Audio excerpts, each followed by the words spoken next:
अस्सलामुअलैकुम students, welcome to genius brain psychology. आज का हमारा लेक्चर मेमोरी डिसऑर्डर्स के अबाउट है। आज के लेक्चर में हम डिफरेंट टाइप्स की डिसऑर्डर्स को डिस्कस करेंगे जो कि मेमोरी से रिलेटेड होंगे। हम देखेंगे कि हमें क्यों चीज़ें भूल जाती हैं, उनके रीजंस क्या हैं, इसमें कंप्लीट डिटेल आपको बताई जाएगी। और यहाँ पर एक मेन बात मैं आपको बताती चलूँ कि ये सिर्फ चैनल जो है लेक्चर्स प्रिपरेशन के लिए नहीं बनाया गया। यहाँ पर आपकी डेली बेस एक्टिविटीज़, आपको जो भी इश्यूज़ पेश आते हैं डेली लाइफ में, उनको सॉल्व करने के लिए ये चैनल बहुत ही आपके लिए बेनिफिशियल है। तो इस चैनल के साथ जुड़े रहा करें और बेल आइकन पे ज़रूर क्लिक किया करें ताकि हर आने वाला न्यू लेक्चर आपको सर्च किए बगैर मिल सके। तो चलिए स्टार्ट करते हैं। बिस्मिल्लाहिर्रहमानिर्रहीम। सबसे पहले हमारे पास आ रहे हैं मेमोरी डिसऑर्डर्स। मेमोरी डिसऑर्डर्स में हमारे पास डिफरेंट टाइप्स के डिसऑर्डर्स हैं, जिसमें हमारे पास फिजियोलॉजिकल डिसऑर्डर आ जाता है, अल्जाइमर डिजीज़ आ जाता है, डाउन सिंड्रोम आ जाता है और साइकोलॉजिकल डिसऑर्डर्स आ जाते हैं। यहाँ पर सबसे पहले हम देख लेते हैं बेसिकली कि फिजियोलॉजिकल एमनेसिया होता क्या है। फिजियोलॉजिकल एमनेसिया को बेसिकली हम कहते हैं इसको नस्यान भी कहा जाता है, यानी भूलने की बीमारी। अब फिजियोलॉजिकल रीजंस क्या हो सकते हैं इसमें हमारे पास कि मेमोरी का ताल्लुक क्योंकि दिमाग के बहुत सारे एरिया से होता है, रक्तों से होता है, जिसे हम कॉर्टेक्स कहते हैं, थैलेमस कहते हैं और हाइपोकैम्पस कहते हैं। इनके जो केमिकल कंपोनेंट्स हैं, इनके इंट्रैक्शन से मेमोरी का अमल कंप्लीट हो जाता है। अगर ब्रेन के इन हिस्सों में केमिकल कंपोनेंट्स की फ्राहमी जो है, उनकी तातुल की वजह से कोई ख़राबी पैदा हो जाए, ऑपरेशन, बीमारी या कोई भी हादसे के बायस ये हिस्से ज़ाया कर दिए जाएँ, तो मेमोरी के अमल में ख़राबियाँ पैदा होना शुरू हो जाती हैं। और इन रीज़न्स की वजह से ही मेमोरी में पैदा होने वाली बीमारियां जो हैं वो फिजियोलॉजिकल रीज़न्स कहलाती हैं या फिजियोलॉजिकल एमनेसिया कहलाती हैं। अब बेसिकली फिजियोलॉजिकल एमनेसिया होता क्या है। एमनेसिया से मुराद होता है किसी चीज़ को भूल जाना, फ्रामोशी या भूलने का अमल जो होता है। अब डेली बेस एक्टिविटीज़ में हम तमाम वाक़यात तो याद नहीं रख सकते और ना ही हम तमाम को भुला सकते हैं। आम कंडीशंस में दिलचस्प, अहम और बहुत ज़्यादा वंडरफुल जो आपकी वाक़यात होते हैं उनको ही आप याद रखते हैं, जबकि जिसमें आपको इंटरेस्ट नहीं होता, जो नॉन इम्पोर्टेंट होते हैं, आप उनको भूल जाते हैं। इसीलिए मेमोरी और फॉरगेटिंग के अवामिल एक दूसरे की ज़िद हैं। अब एमनेसिया एक ऐसा डिसऑर्डर है जिसमें मेमोरी अफेक्ट होती है। इंडिविजुअल मुकम्मल या पार्शली तौर पर वाक़यात या उनकी डिटेल्स भूल जाता है। माहिरीन ने एमनेसिया के बारे में बहुत सारी स्टडीज़ की हैं, जिनमें से हम कुछ यहाँ पर डिस्कस करेंगे। सबसे पहले तो रीज़न्स हैं, जैसा कि मैंने आपको बताया कि बिजली के झटके लगना, दिमाग पर चोट का आ जाना, दिमाग में ट्यूमर्स का बन जाना यानी रसोली का बन जाना, दिमाग को शदीद झटके से नुकसान पहुंचना, ये सर्जरी के दौरान जो आपके ब्रेन सेल्स होते हैं उनका ज़ाया हो जाना, और बहुत ज़्यादा शराब नोशी करने से, अल्कोहल को यूज़ करने से भी दिमाग को नुकसान पहुंचता है। ये इनके रीज़न्स हो सकते हैं। नेक्स्ट हमारे पास जो फिजियोलॉजिकल एमनेसिया है, बेसिकली इसमें हमारे पास 2 टाइप्स होती हैं, जिसमें हमारे पास है रेट्रोग्रेड एमनेसिया एंड है एंटोग्रेड एमनेसिया। सबसे पहले तो रेट्रोग्रेड एमनेसिया को हम देख लेते हैं। The person can not repeat the events of 10 minutes before the incidents, यानी कि इस कंडीशन में पर्सन उन हालात वाक़यात को भूल जाता है, फरामोश कर देता है जिसमें उसके दिमाग को कोई हादसा पेश आया हो। बेसिकली इंडिविजुअल दिमागी हादसे या चोट से 10 मिनट पहले के वाक़यात जो होते हैं उनको दोहरा नहीं सकता, 10 मिनट पहले के जो होते हैं। अब हल्की जो दिमागी चोट होती है उसमें याद का नुकसान कम होता है, लेकिन जो शदीद होगी, शेयर होगी, उसमें जो मेमोरी है उसका नुकसान ज़्यादा होगा। अब माहिरीन का ख्याल ये है कि हादसे से फ़ौरी पहले के जो वाक़यात होते हैं अभी क्योंकि दिमाग में मजबूत नहीं हुए होते, इसलिए वो ज़ाया हो जाते हैं। तो ऐसे अफराद का जो रिमोट पास्ट मेमोरी है वो महफूज रहता है।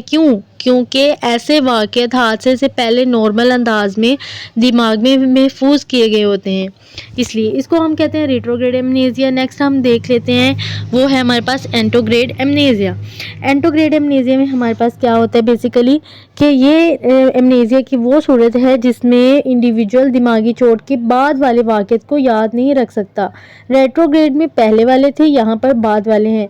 अब माहिरीन का ख्याल ये है कि इस कंडीशन में पर्सन की शॉर्ट टर्म मेमोरी को लॉन्ग टर्म मेमोरी में जो ट्रांसफ़र करने की सलाहियत होती है वो ज़ाया हो जाती है। और जो एमनेसिया है उसकी बहुत सारी स्टडीज़ के दौरान ये बात भी देखने में आई है कि ब्रेन के मेमोरी से मुतल्लिक जितने भी रकबे होते हैं, जितने भी एरियाज़ होते होती हैं उनका ज़ाया होना मुख्तलिफ असरात मुरतब कर देता है। कुछ कंडीशंस में मेमोरी का एक मरहला मुतासिर होता है, जबकि कुछ कंडीशंस में मुकम्मल मेमोरी आपकी अफेक्ट हो जाती है। बेसिकली ऐसे जो इंडिविजुअल्स होते हैं जिनके हाइपोकैम्पस की सर्जरी हुई होती है वो याददाश्त को महफूज नहीं कर सकते, क्योंकि आपका हाइपोकैम्पस जो होता है वो मेमोरी से रिलेटेड होता है। ऐसे मरीज़ शॉर्ट टर्म मेमोरी को लॉन्ग टर्म मेमोरी में ट्रांसफ़र नहीं कर सकते और थोड़ी थोड़ी देर बाद बात भूल जाते हैं। अब वो इंफॉर्मेशन को जो वसूल करते हैं, मगर जो उनकी स्टोरेज होती है वो इतनी शॉर्ट हो जाती है कि वो चीज़ों को स्टोर नहीं कर सकते, इसलिए बार बार एक ही अखबार पढ़ते जाएंगे।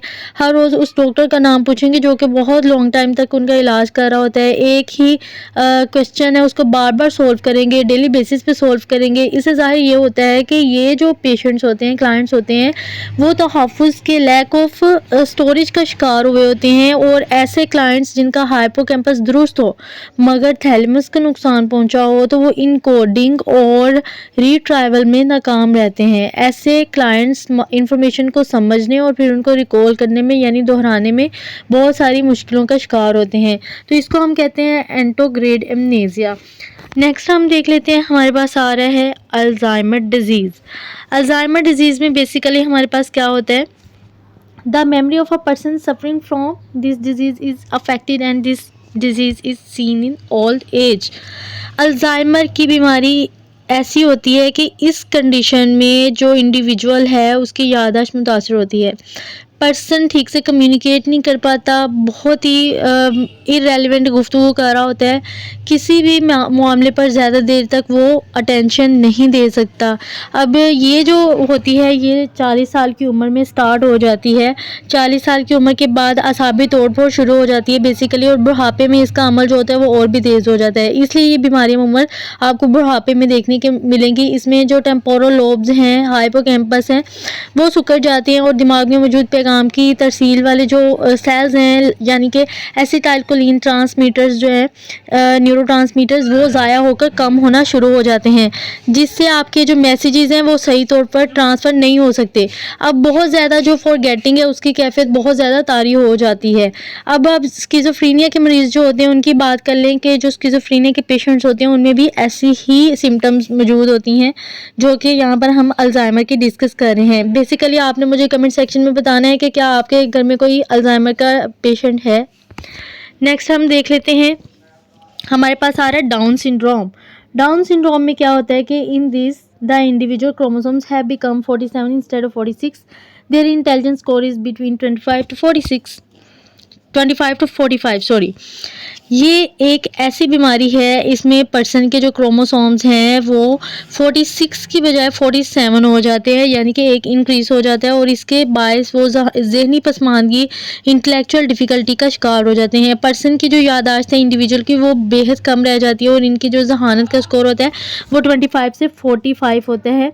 यहाँ पर 46 बाय मिस्टेक लिखा गया है, वो 25 से 45 तक होता है। और ऐसे इंडिविजुअल्स में किसी भी चीज़ को ऑब्जर्वेशन करने की सलाहियत जो होती है, परसेप्चुअल सलाहियत होती है, किसी चीज़ को तवज्जो देने की सलाहियत जो होती है, अशिया को मुनज़्ज़म करने की और उनके अंदर फ़र्क करने की जो सलाहियत होती है वो बहुत कम होती है। तो इसको हम डाउन सिंड्रोम कहते हैं। और इनकी शख्सियत कुछ इस तरह से होती है, आँखें इस तरह की कुछ होती हैं, नाक चिपटा हुआ होता है और इस तरह की इनकी जो खदोखाल हैं वो नज़र आ रहे होते हैं।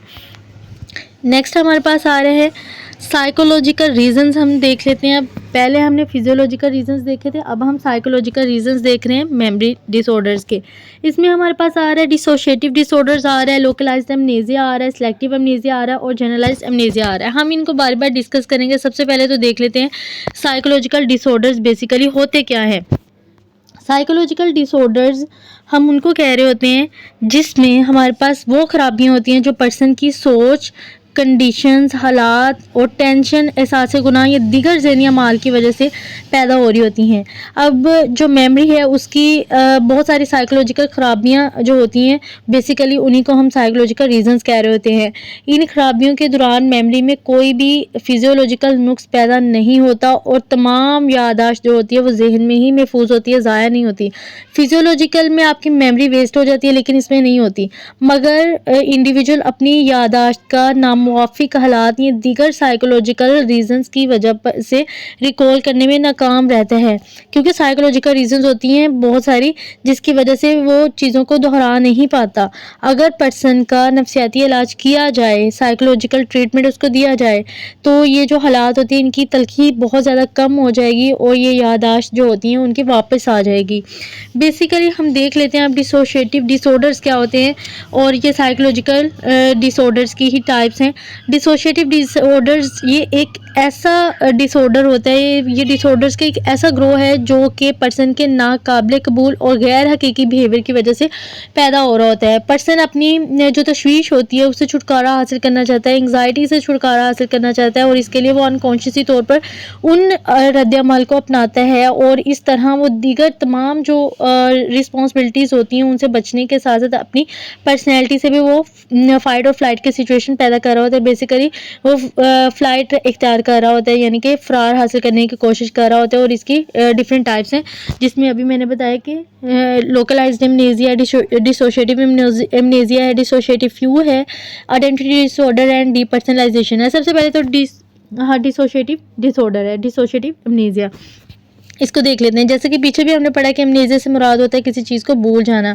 अब जो ये साइकोलॉजिकल एमनेसिया, इसमें पर्सन अपनी पास्ट के एक्सपीरियंसेस और उसके वाक़यात को एक पार्शली और जो है पार्शली तौर पर मुकम्मल तौर पर या पार्शली तौर पर भूल जाता है। अब साइकोलॉजिकल एमनेसिया को फिजियोलॉजिकल एमनेसिया से अलग करना बहुत ज़रूरी है। वो कैसे हम अलग करेंगे? वो इस तरह से कि जो फिजियोलॉजिकल एमनेसिया है उसकी बुनियाद तो फिजियोलॉजिकल ही होती है, जैसे दिमाग के सेल्स हो गए उनका किसी वजह से ज़ाया हो जाना, ऑपरेशन, चोट या ज़ख्म की वजह से या एक्सीडेंट की वजह से, इस तरह से कोई भी रीज़न्स हो सकती हैं जो कि आपके फिजियोलॉजिकल रीज़न्स हैं। फिजियोलॉजिकल रीज़न एमनेसिया की वजह से भी जो है पार्शियली एमनेसिया पैदा हो जाता है, यानी फॉरगेटिंग हो जाती है, आधी फॉरगेटिंग जिसको कहा जाता है हाफ। इसमें भी पर्सन जो है उसकी लर्निंग एबिलिटीज़ और मेमोरी अफेक्ट होती हैं। अगर इलाज के बाद ये मरीज़ जो होते हैं वो सेहतयाब हो जाते हैं, मगर इस सूरत में ज़ाया हो जाने वाला जो उनका अमोख्ता मवाद होता है, कंटेंट होता है, वो दोबारा याद नहीं आता। और जो फिजियोलॉजिकल रीजंस होती हैं, फिजियोलॉजिकल कॉजेज़ की जो तफसील है, अब हम पीछे तो पढ़ चुके हैं, लेकिन यहाँ पर हम जो डिस्कस करेंगे वो है आपका साइकोलॉजिकल एमनेसिया और डिसोशिएटिव एमनेसिया। अब हमारे पास जो डिसोशिएटिव एमनेसिया है उसकी डिफरेंट टाइप्स आ रही हैं, जिसमें हमारे पास है लोकलाइज्ड एमनेसिया। लोकलाइज्ड एमनेसिया क्या होता है कि क्लाइंट एक मखसूस मुद्दत के लिए ख़ास मामलात को भूल जाए तो वो लोकलाइज्ड एमनेसिया कहलाएगा। अमूमन इस तरह की जो भूल है वो नाखुशगवार कंडीशंस रूनुमा होने के चंद घंटों बाद तारी होती है, इसको कहते हैं हम लोकलाइज्ड एमनेसिया। नेक्स्ट हमारे पास आ रहा है सिलेक्टिव एमनेसिया आ रहा है। सिलेक्टिव एमनेसिया अब क्या होता है? अगर पर्सन चंद मखसूस बातें भूल जाए तो उस सूरत हाल को हम सिलेक्टिव एमनेसिया कहेंगे। सिलेक्टिव एमनेसिया में किसी ख़ास दौरानिए के चंद वाक़यात या वाक़यात की ऐसी डिटेल्स जो पर्सन के लिए इंतहाई नागवार हो उन्हें वो भूल जाता है, जबकि उसी मुद्दत के दौरान वाक़या होने वाली नॉर्मल या जो उसके लिए खुशी का बायस होते हैं, ऐसे वाक़यात जो होते हैं जो उसे खुशी दे रहे होते हैं, उसके जहन में वो महफूज रहते हैं, वो नहीं भूलते। इसको हम कहेंगे सिलेक्टिव एमनेसिया। नेक्स्ट हमारे पास आ रहा है जनरलाइज एमनेसिया। जब इंडिविजुअल अपनी ज़ात के बारे में, अपनी सारी ज़िंदगी के बारे में और अपने गिरदनवा के बारे में सब कुछ भूल जाए तो इसे हम जनरलाइज्ड एमनेसिया कहा जाता है। इंतहाई तल्ख और नाकाबिल बर्दाश्त हालात में ये सूरत हाल पैदा होती है और साइकोलॉजी की हिस्ट्री में ये जो क्लाइंट्स होते हैं इनकी तादाद बहुत कम है। बेसिकली ऐसा नहीं होता कि कोई भी क्लाइंट जो वो मुकम्मल तौर पर चीज़ों को भूल जाए, उनको चीज़ें याद रहती हैं। और जनरलाइज्ड एमनेसिया, अगर वो कोई क्लाइंट मुकम्मल तरीके से हर चीज़ को भूल जाते हैं तो इसको जनरलाइज्ड एमनेसिया कहा जाता है। और यही वजह है कि ये जो टाइप जो है आपको बहुत रेयर देखने में मिलेगी, बहुत कम देखने में मिलेगी। नेक्स्ट हमारे पास आ रहा है डिसोशिएटिव फ्यू। डिसोशिएटिव फ्यू में बेसिकली होता ये है कि इसको हम नस्यान गिरदी भी कहा जाता है, या नस्यान जो है डिसोशिएटिव फ्यू भी कहा जाता है। अब जो डिसोशिएटिव फ्यू है इसमें पर्सन जो है वो तल्ख हक़ाइक़ और नागवार कंडीशंस के बायस लोगों से मिलना जुलना छोड़ देता है। जब आहिस्ता आहिस्ता शिद्दत इसकी बढ़ती है तो क्या होता है कि पर्सन जो है वो साइकोलॉजिकली और फिजियोलॉजिकली तौर पर फ़रार हासिल कर लेता है, और इस दौरान ना सिर्फ उसकी याददाश्त जो है वो ख़त्म हो जाती है, बल्कि वो ख़ुद भी किसी नई जगह पर जाकर नए नाम से ज़िंदगी गुजारना शुरू कर लेता है। लेकिन जब उसकी याददाश्त वापस लौट आती है तो क्या होता है कि वो ख़ुद को अजनबी जगह पर देखकर ख़ुद ही परेशान हो जाता है कि मैं यहाँ पर क्या कर रहा हूँ। ये दौरानिया जो होता है वो बेसिकली मुख्तसर लम्हात से लेकर सालों तक भी मुहित हो सकता है। इसको आप कहते हैं डिसोशिएटिव फ्यू, यानी कि वो फ़रार हासिल कर लेता है। नेक्स्ट हमारे पास आ रहा है आइडेंटिटी डिसऑर्डर। इसमें हमारे पास क्या होता है कि ये भी अनकॉन्शियसली तौर पर अपनाया जाने वाला रिस्पॉन्स है, और इस डिसऑर्डर में पर्सन एक वक्त में दो से ज़्यादा ऑपोजिट जो उसकी शख्सियत होती हैं, पर्सनैलिटीज़ होती हैं, उनको अपना लेता है, और पर्सन पर एक वक्त में एक ही शख्सियत जो होती है वो डोमिनेंट होती है, गालिब होती है, और दूसरी जो होती है रिसेसिव होती है, यानी मगलूब होती है, और दोनों एक दूसरे को नहीं पहचानती। पर्सन जो है वो कॉन्शियसली तौर पर भी अपनी जो शख्सियत होती है उससे अवेयर नहीं होता, वो एक वक्त में एक ही शख्सियत के ज़ेरे असर है, और शख्सियत जो होती है, पर्सनैलिटी होती है, बदलने के दौरान ये चंद मिनट से लेकर चंद साल तक भी ये जारी रहती हैं, और इसमें पर्सन की जो याददाश्त है वो मुतासिर होती है। और नफ्सियात के तरीक़ में इस डिसऑर्डर्स में मुब्तला अफराद की जो मिसालें हैं वो आपको बहुत कम देखने में मिलती हैं। नेक्स्ट हमारे पास आ रहा है डीपर्सनलाइजेशन आ रहा है। डीपर्सनलाइजेशन बेसिकली क्या होता है कि इस कंडीशन में पर्सन अपने आप को रद्द करता है, अपनी पर्सनैलिटी को मुस्तरद करता है, नेगलेक्ट कर रहा होता है। वो जो एमनेजिया है, फॉरगेटिंग का अमल है, उस किस्म के खलल जो होते हैं उसमें जो मरीज़ है वो ये महसूस करता है कि उसकी अपनी पर्सनैलिटी जो है वो ख़त्म हो गई है, और इसकी जगह कोई न्यू जो पर्सनैलिटी है वो इसके ऊपर हावी हो गई है। इस कंडीशन में भी पर्सन ये समझता है कि इसकी रूह जो है वो जिस्म से अलग होकर फिर रही है और दूसरे सियारों पर जा रही है, सैर सपाटे कर रही है, या दूर दराज किसी दोस्त के पास पहुंचकर उससे कम्युनिकेट कर रही है, उससे बातें कर रही है। अब ये जो डिसऑर्डर्स होता है ये एंग्जाइटी के बाइस पैदा हो रहा होता है, और बहुत ज़्यादा संगीन है।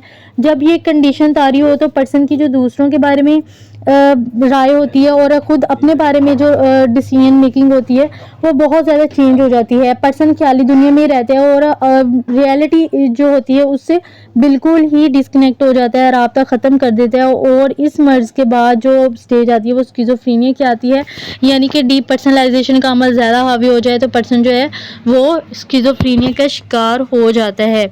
इसको हम कहते हैं डीपर्सनलाइजेशन। ये था आज का हमारा लेक्चर। आई होप सो कि आपको बहुत अच्छे से समझ आई होगी। ये थे मेमोरी के डिसऑर्डर्स। आपको अगर नहीं समझ आई, आपने इस लेक्चर को दोबारा से वॉच करना है, फिर भी समझ नहीं आई तो कमेंट सेक्शन में लिख देना है। अगर आपको इससे रिलेटेड कोई भी वीडियो चाहिए हो, कोई भी टॉपिक चाहिए हो, आपने वो भी कमेंट सेक्शन में लिख देना है। वो नेक्स्ट टाइम आपको बना के आपको प्रोवाइड कर दी जाएगी। और बेसिकली एक मेन बात यहाँ पर बताती चलूँ कि यहाँ पर इसी चैनल पर आपके FPSC, intermediate, board exams, university के एग्ज़ाम्स, NTS, PPSC के एग्ज़ाम्स की 100% सक्सेसफुल प्रिपरेशन करवाई जाती है, तो इसलिए हमारे साथ जुड़े रहिएगा। Thank you.